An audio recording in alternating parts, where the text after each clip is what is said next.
नमस्कार, हमारी खास पेशकश धन दौलत में आपका स्वागत है। मैं हूं साक्षी बत्रा।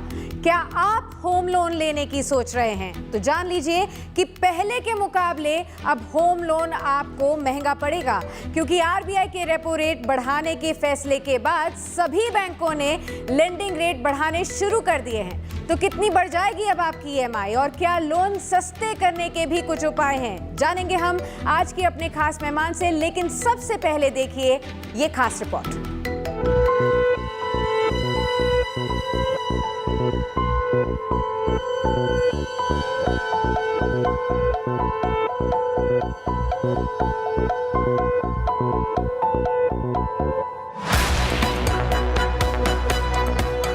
अब और महंगी हो जाएगी ईएमआई, कर्ज लेना भी होगा महंगा।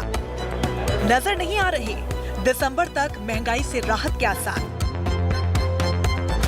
दरअसल बढ़ती हुई महंगाई को ध्यान में रखते हुए रिजर्व बैंक ऑफ इंडिया ने रेपो रेट में 0.50% का इजाफा कर दिया है।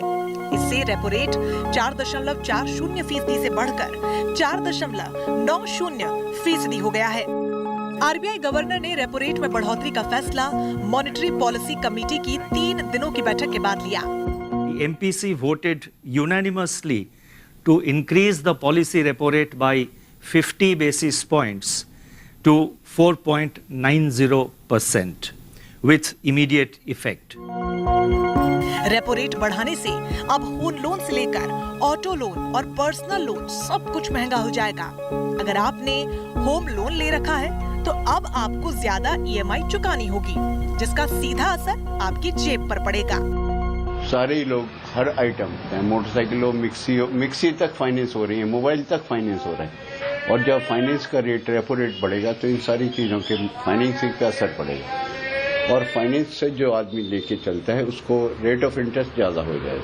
तो दिक्कत तो आएगी भाई। हर आदमी लोन लेता है, उसके बगैर काम नहीं चलेगा। वैसे ही कोरोना से आदमी परेशान है और आगे परेशानी और ज्यादा इससे बढ़ेगी। हम तो ये कहते हैं रेट कम होना चाहिए। पब्लिक तो वैसे ही परेशान है, बेरोजगारी है, रोजगार कोई है नहीं, बिजनेस में भी कोई वो नहीं है, मार्केट डाउन जा रहा है। जब पब्लिक सुखी नहीं होगी तो बिजनेस कहाँ से आगे बढ़ेगी? एक तरफ सरकार कहती है कि आत्मनिर्भर बनिए, अपना नया धंधा खोलिए, और दूसरी तरफ अगर वो बैंकों की तरफ जाएगी पैसा उठाने तो उसको वैसे ही इतनी हाई दरों पे, इतनी ऊंचे दरों पे जो पैसा मिलेगा तो वो कैसे चुका पाएगी?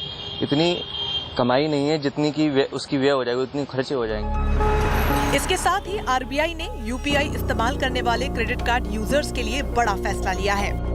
अब यूपीआई से क्रेडिट कार्ड को भी जोड़ा जा सकेगा। फिलहाल रुपे क्रेडिट कार्ड का इस्तेमाल कर यूपीआई पेमेंट कर सकेंगे। यानी आपको अगर यूपीआई से पेमेंट करना है तो सेविंग अकाउंट और करंट अकाउंट के साथ ही क्रेडिट कार्ड के जरिए भी ये मुमकिन हो पाएगा। शुरुआत रुपे क्रेडिट कार्ड से होगी और बाद में इसे मास्टर कार्ड और वीजा समेत दूसरे गेटवे आधारित क्रेडिट कार्ड्स के लिए शुरू किया जाएगा। रिजर्व बैंक ने इसके साथ ही सब्सक्रिप्शन वाले पेमेंट्स को भी आसान बना दिया है। आरबीआई ने क्रेडिट कार्ड से ई मैंडेट पेमेंट के लिए लिमिट बढ़ाने का फैसला लिया है। आरबीआई ने कार्ड से ई मैंडेट की लिमिट 5,000 रुपए से 15,000 रुपए करने का प्रस्ताव रखा है। 15,000 तक के भुगतान पर ओटीपी की झंझट खत्म हो जाएगी। आरबीआई ने जो 3 अहम फैसले लिए हैं, उसमें सबसे अहम है रेपो रेट में इजाफा। दरअसल लगातार दूसरे महीने आरबीआई ने रेपो रेट में इजाफा किया है। इससे पहले मई में भी 40 बेसिस पॉइंट्स की बढ़ोतरी की गई थी। चलिए रेपो रेट और ईएमआई में क्या कनेक्शन है, अब ये जान लेते हैं। रेपो रेट वो दर होती है जिस पर आरबीआई से बैंकों को कर्ज मिलता है। जब आरबीआई रेपो रेट घटाता है तो बैंक भी ब्याज दरों को कम करते हैं, यानी ग्राहकों को दिए जाने वाले लोन की ब्याज दरें कम होती हैं। साथ ही ईएमआई भी घटती है।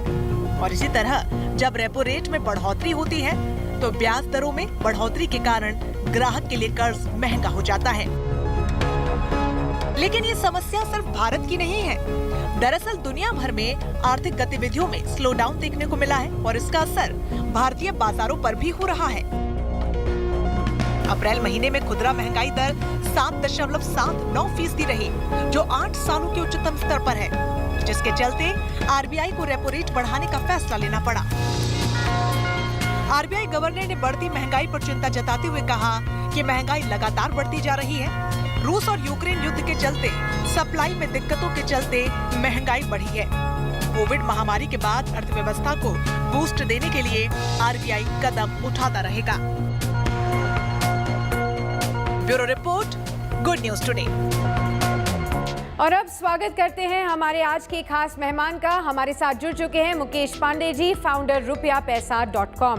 मुकेश जी, बहुत बहुत स्वागत है आपका इस खास शो पर धन दौलत पर। सबसे पहले मुकेश जी, हमारे आप सभी दर्शकों को ये समझाइए कि आरबीआई की अब रेपो रेट बढ़ने से आम जनता को और उनके जीवन पर क्या असर पड़ता है? क्यों आखिर आरबीआई के इन फैसलों को हमें बहुत ही ध्यान और बारीकियों से देखना चाहिए? नमस्कार, thank you for inviting me. और आपके माध्यम से मैं अपने जनता को, लोगों को बताना चाहूंगा कि जो आरबीआई ने रेपो रेट बढ़ाया है उसका इम्पैक्ट उनके लोन पे पड़ेगा, थोड़ा पड़ेगा। और ये बेसिक एक्चुअली बैंकों की जरूरत भी थी इस टाइम पे रेट ऑफ इंटरेस्ट बढ़ाने की। तो उम्मीद है सारे लोन जो है वो थोड़ा बहुत महंगा होगा, जिनका असर उनकी ईएमआईज पे जरूर पड़ेगा। जी मुकेश जी, आपने सही कहा कि लोन्स की जो दरें हैं वो शायद बढ़ सकती हैं। तो ये समझाइए कि क्या केवल होम लोन ही महंगा होगा या फिर बाकी सारे लोन्स भी, auto loans, personal loan, education loan, ये सभी पे ही असर पड़ता है इसका? जितने भी लॉन्ग टर्म लोन है, होम लोन पे असर पड़ेगा, इसका आपका लोन अगेंस्ट प्रॉपर्टी पे पड़ेगा, जो भी लोग अपनी प्रॉपर्टी मॉर्गेज करके लोन लेते हैं, या फिर कोई वर्किंग कैपिटल लोन है, सीसीओडी, इनके ऊपर में इनका असर पड़ेगा। पर्सनल लोन, बिजनेस लोन और कार लोन पे इसका असर नहीं पड़ेगा, बिकॉज ये फिक्स्ड रेट ऑफ इंटरेस्ट पे होते हैं। बाकी फ्लोटिंग रेट ऑफ इंटरेस्ट पे होते हैं, तो जिस तरीके से रेट रिवाइज होता है उसका असर उस तरीके से उनके लोन पे पड़ता है। ठीक है मुकेश जी, अब ऐसे में जो लोग ये शो देख रहे हैं और जो लोग भी अब ये सोचना चाहते हैं कि अभी हमें होम लोन लेना है या कार का लोन लेना है, उनके लिए आपकी क्या सलाह रहेगी? क्या ये सही समय है लोन लेने का या फिर अब कुछ समय वेट करना चाहिए क्योंकि ब्याज दरें ऊपर की तरफ हैं? देखिए, जैसा मैंने बताया, पिछले 15 साल का सबसे कम रेट ऑफ इंटरेस्ट रहा है होम लोन या किसी भी लोन के अंदर में। और आने वाले कुछ समय में अब ये रेट ऑफ इंटरेस्ट इससे नीचे होता हुआ उम्मीद नहीं है। तो जो भी अपना प्लान कर रहे हैं, चाहे वो होम लोन हो, लोन अगेंस्ट प्रॉपर्टी हो, वो उसी तरीके से प्लान करें। हाँ, टिकट साइज कम हो सकता है। पहले वो मान लीजिए 50 लाख की रिक्वायरमेंट देख रहे थे, वो 45 लाख रुपए तक का लोन देख सकते हैं। बट जो रेट ऑफ इंटरेस्ट है वो अब आगे कुछ सालों में घटता हुआ नजर नहीं आ रहा है। तो वो प्लानिंग जो बोरोवर है उनको अपने उस हिसाब से सोच के करना पड़ेगा। ठीक है, ये बहुत आपने इम्पोर्टेंट बात बताई है कि अगले कुछ सालों तक भी आप देखेंगे कि लगातार जो ब्याज दर हैं लोन्स की वो बढ़ती ही चली जाएंगी। तो उस हिसाब से ही आप अपने लोन्स लेने का फैसला करें। तो अब देखा जाए मुकेश जी कि आरबीआई ने 2022 में कुल मिलाकर 90 बेसिस पॉइंट्स का रेट हाइक कर दिया है। पहले 40 बेसिस पॉइंट्स और फिर 50 बेसिस पॉइंट्स। तो अब लोन्स कितने महंगे हो जाएंगे ये कैसे समझा जाए, और बैंक्स कितनी दरों से ये ब्याज दर बढ़ाएंगे, लोन्स बढ़ाएंगे, ये समझाइए। देखिए, मार्केट में दो तरीके के लेंडर हैं, एक है बैंक और एक है एनबीएफसी। बैंक के जो रेट ऑफ इंटरेस्ट हैं वो एमसीएलआर और रेपो रेट से गवर्न होते हैं। तो जिस हिसाब से बैंकों के रेपो रेट बढ़े हैं, जैसा आपने बताया 90 पैसे तकरीबन पिछले 5 हफ्तों में रेट बढ़ा है, तो उनका अगर होम लोन 6.5% पे उन्होंने अगर अवेल किया हुआ है और वो 90 पैसे का जो इंक्रीमेंटल अब उनके लोन अमाउंट पे असर पड़ेगा, तो 7.40 उनका इफेक्टिव रेट ऑफ इंटरेस्ट रहने वाला है, जो कि अगले 1 या 2 महीने में वो इम्प्लीमेंट हो जाएगा। ठीक है, तो सवालों के सिलसिले को हम आगे भी बढ़ाएंगे, लेकिन उससे पहले चलते हैं मेरी सहयोगी टीना जैन कौशल के पास, जिन्होंने आपकी होम लोन की ईएमआई अब कितनी बढ़ जाएगी वो कैलकुलेशन आपके लिए आसान कर दी है। Tina. Thank you Sakshi. RBI ने हाल ही में रेपो रेट 2 बार बढ़ाया है। पहली बार ये रेट 4 मई को बढ़ाया गया था, जब रेपो रेट 4% से 4.40% पर पहुंच गया था। दूसरी बार ये रेट 8 जून को बढ़ाया गया था और अब ये रेट 4.40% से बढ़कर 4.90 पहुंच गया है। एक महीने में आरबीआई ने 0.90% से रेपो रेट बढ़ा दिया गया है। ये एक बड़ी खबर है क्योंकि 2018 से आरबीआई ने रेपो रेट में कोई बढ़ोतरी नहीं की थी। अब जब आपके रेपो रेट बढ़ा है तो आपका होम लोन इंटरेस्ट भी बढ़ेगा। जैसे अगर आप पहले होम लोन इंटरेस्ट 6.75% पर दे रहे थे, तो 0.90% की बढ़ोतरी के बाद यही होम लोन आपका महंगा हो गया है और अब ये आपको 7.65% पर मिल रहा है। क्लियरली एक चिंता का विषय है। ऐसे में एग्जिस्टिंग बोरोअर्स क्या करें? क्या वो अपनी होम लोन EMI को बढ़ा दें या फिर वो अपनी अवधि या टेन्योर को चेंज करें या फिर टेन्योर को लंबा कर दें? तो अगर होम लोन का टेन्योर आप बड़ा करते हैं तो क्या होता है? अगर आपने 20 साल की अवधि का लोन ले रखा है जो कि 6.75% की रेट पर 50 लाख का लोन है, तो नए रेट पर 7.65 रेट पर वो टेन्योर बढ़कर 23 साल 5 महीने हो जाएगा। 3 साल 5 महीने आपको अपना होम लोन ज़्यादा चुकाना पड़ेगा और जब आपका टेन्योर बढ़ेगा तो इसका सीधा सीधा असर आपके इंटरेस्ट आउटगो पर होगा। तो जहां आप अपनी 20 साल के टेन्योर में इंटरेस्ट 41 लाख के करीब चुका रहे थे, अब वही इंटरेस्ट बढ़कर 56 लाख हो गया है। क्लियरली आपकी पॉकेट से 15 लाख रुपए ज़्यादा जा रहे हैं। तो ऐसे में कोई और विकल्प है क्या? जी हाँ, एक और विकल्प है। आप अपना टेन्योर ना बढ़ाकर हर मंथ EMI को बढ़ा सकते हैं। जैसे कि अगर आपकी EMI 30 लाख रुपए की है तो आप अभी लगभग 22,000 की EMI दे रहे होंगे, बट अब रिवाइज रेट पे यही आप EMI बढ़ाकर 24,000 के लगभग कर सकते हैं और इसका जंप आएगा आपके पॉकेट पे 1,633 का। अगर आपका EMI 50 लाख का है, उसकी EMI बन रही होगी करीब 38,000 की। नए रेट पे ये EMI बनेगी 40,700 समथिंग की। आपका पॉकेट पे 2,700 रुपये का फ़र्क पड़ेगा। अगर आपका लोन बड़ा है, आप 1 करोड़ का लोन लिए हैं, तो आप करीब 76,000 रुपये हर महीने EMI के तौर पर दे रहे होंगे। रिवाइज रेट पे यही EMI पहुंच जाएगी 81,000 के करीब और आपका जो जंप है EMI का वो है 5,400 का। तो क्लियरली आपको EMI ज़्यादा देकर आप अपना ओरिजिनल जो लोन टेन्योर है उस पर स्टिक रह सकते हैं। तो ये तो एक तरीका है अपने होम लोन को अपने होम लोन का टेन्योर ना बढ़ाने का। दूसरा और तरीके भी हैं, स्ट्रैटेजीज़ भी हैं जिससे कि आप अपनी EMI को मैनेज कर सकते हैं। जैसे हम रणनीति की बात करें तो एक रणनीति है लोन प्रीपेमेंट की। हर बैंक अपने कस्टमर्स को प्रीपेमेंट का ऑप्शन देती है। अगर आपके पास कुछ सरप्लस है या फिर आपको कुछ बोनस मनी मिला है तो आप उस मनी से अपना लोन प्रीपे कर सकते हैं और प्रीपेमेंट के कोई चार्जेस नहीं होते, ये बिल्कुल फ्री है। तो अगर आप प्रीपेमेंट ऑप्शन करते हैं तो आपका लोन टेन्योर कम हो जाएगा और साथ के साथ आपका इंटरेस्ट आउटगो भी कम हो जाएगा। तो एक अच्छा विकल्प है इन परिस्थितियों में अपनाने के लिए। दूसरा एक और उपाय है, वो है लोन रीफाइनेंस का। अगर आप अभी ज़्यादा इंटरेस्ट पे कर रहे हैं, जैसे कि अगर NBFC के हम रेट की बात करें तो वो बैंक के रेट से ज़्यादा होता है। तो अगर आपका लगता है कि आपका बैंक रेट बाकी बैंक रेट से ज़्यादा है तो आप उस बैंक में शिफ्ट कर जाइए जहां इंटरेस्ट रेट कम है। पर शिफ्ट करते वक्त 2 बातों का ध्यान रखिए। उस बैंक के पास जाइए जिसका कासा रेशो अच्छा है। कासा रेशो माने current account and saving account ratio. जिस बैंक का कासा रेशो अच्छा होगा वो इंटरेस्ट रेट स्लो बढ़ाएगा कंपेयर टू बैंक जिसका कासा रेशो कम होगा।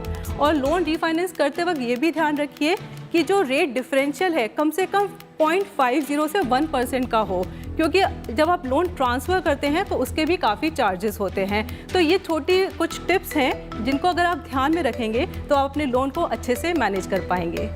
शुक्रिया टीना। तो अब सवालों के सिलसिले पर लौटते हैं। मुकेश जी हमारे साथ जुड़े हुए हैं। मुकेश जी, अब होम लोन्स की ब्याज दरें तो बढ़ना तय है, लेकिन क्या EMIs को कम करने का भी कोई उपाय होता है?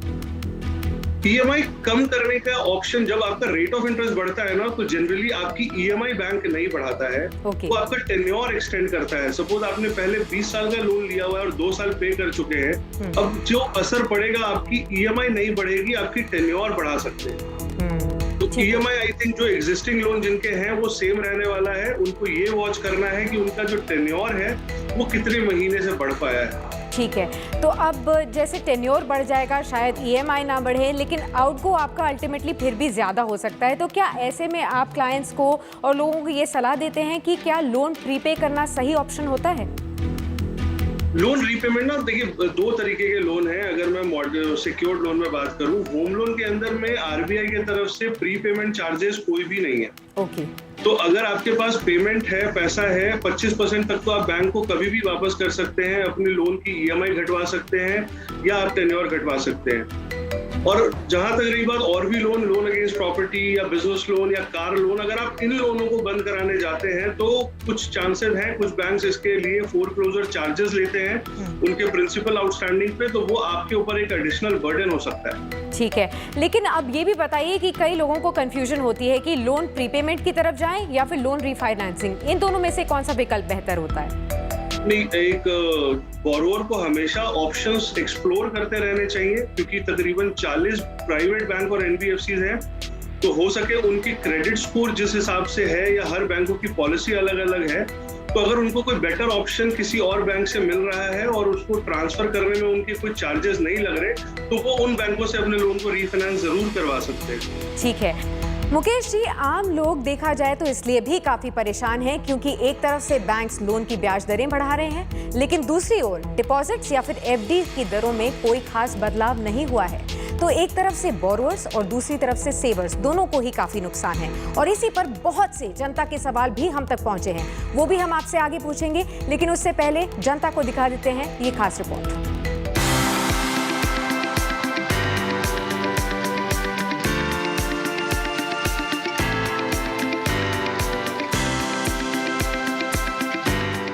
महंगाई को कंट्रोल करने के लिए आरबीआई ने रेपो रेट में इजाफा कर दिया है, जिसका सीधा असर अब आपकी बचत पर पड़ने वाला है।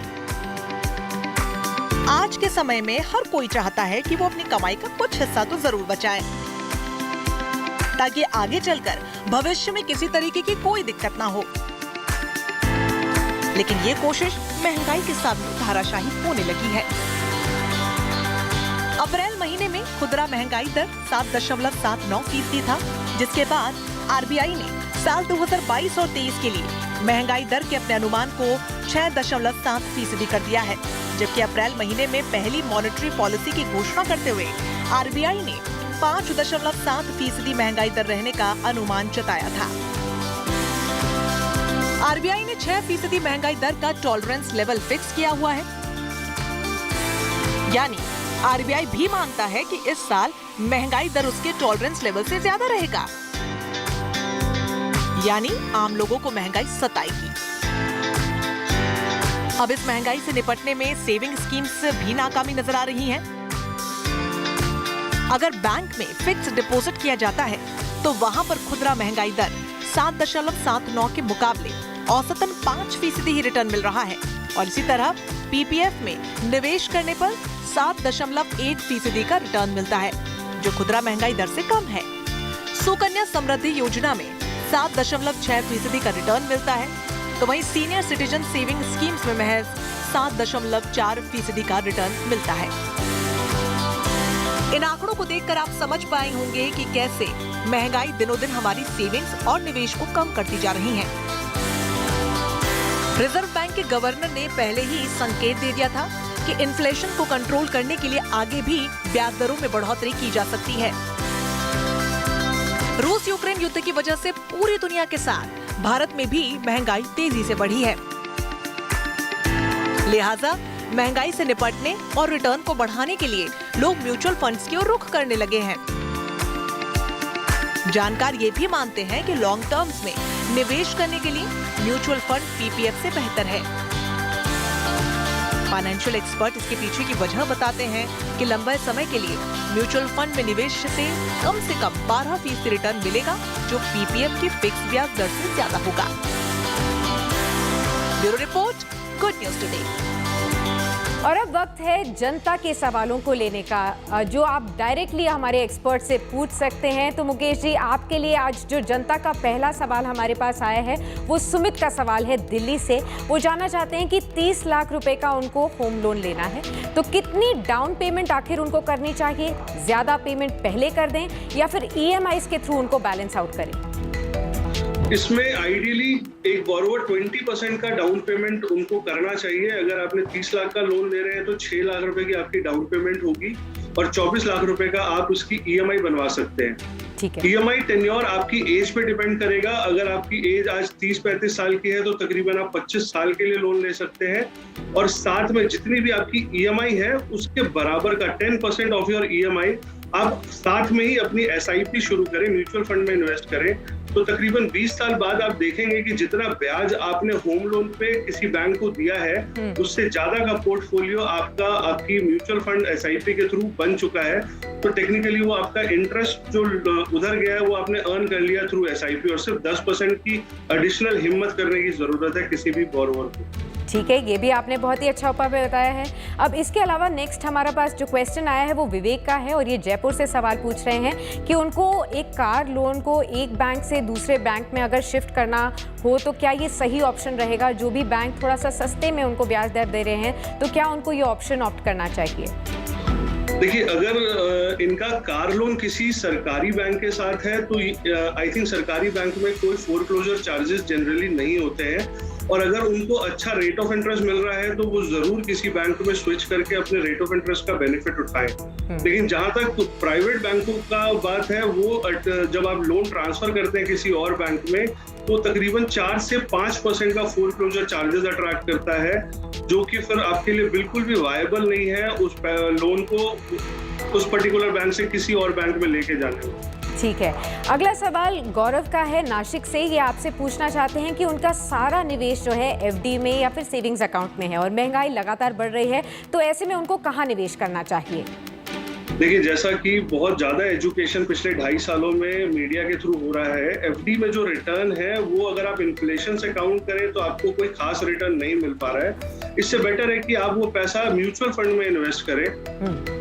थोड़ा बहुत शेयर मार्केट की अगर नॉलेज ले सकते हैं तो शेयर मार्केट में इन्वेस्ट करें, बट FD के कंपैरिजन आपको बहुत बढ़िया रिटर्न म्यूचुअल फंड से मिल सकता है। ठीक है, एक आखिरी सवाल भी ले लेते हैं जनता की तरफ से। ये शगुन का सवाल है इंदौर से, और वो जानना चाहती हैं आपसे कि एक ऐसे समय पर जब लगातार ब्याज दर बढ़ रही है, लोन्स महंगे हो रहे हैं, EMIs भी बढ़ रही हैं, तो ऐसे में उनको घर खरीदने की सोचनी चाहिए या फिर रेंट पर घर खरीदना चाहिए? देखिए, ये बहुत ही मतलब किसी पर्सन का पर्सनल डिसीजन हो सकता है कि हर आदमी का एक सपना होता है अपना एक घर होना। अगर उस सपना को पूरा करना चाह रहे हैं तो होम लोन अपना घर लेना एक आपके लिए बहुत बढ़िया चॉइस हो सकता है। लेकिन अगर आप कंपैरिजन करें, अगर आपने 50 लाख रुपए का लोन लिया और उस पर जितनी आपकी EMI जा रही है डिपेंड करेगा आपके डाउन पेमेंट के ऊपर में, और वही प्रॉपर्टी आपको रेंटल पे बहुत सस्ते में मिल सकता है। तो एडवाइस अगर आप माने एज अ फाइनेंशियल एडवाइजर, तो मैं कहूंगा कि आप रेंट पे रहें और जितनी आप EMI देने का सोच रहे हैं उतनी EMI आप 20 साल या 15 साल के लिए SIP शुरू कर दें, तो आपका जो सेविंग है वो आपकी प्रॉपर्टी के अप्रिसिएशन से बहुत ज्यादा रहने वाला है। ठीक है, तो यहाँ हो सके तो प्लॉट में इन्वेस्ट करें, प्लॉट आपको बहुत बढ़िया इन्वेस्टमेंट रिटर्न देके जाएगा। फ्लैट्स में आजकल रेजिडेंशियल जो फ्लैट्स हैं उस पर कोई खास रिटर्न अप्रिसिएशन नहीं देखा जा रहा है अगले 10 सालों में। ठीक है, तो शगुन उम्मीद करते हैं कि आपके सवाल का जवाब भी आपको मिल गया होगा। मुकेश जी, बहुत बहुत शुक्रिया हमारे साथ इस खास शो पर बने रहने के लिए और जनता के तमाम सवालों के जवाब देने के लिए। धन्यवाद। तो धन दौलत के इस खास एपिसोड में बस इतना ही, लेकिन जल्द ही हम आपसे दोबारा मिलेंगे। अगले हफ्ते एक और मुद्दे को लेकर हाजिर होंगे। तब तक के लिए गुड न्यूज टुडे पर आप बने रहिए।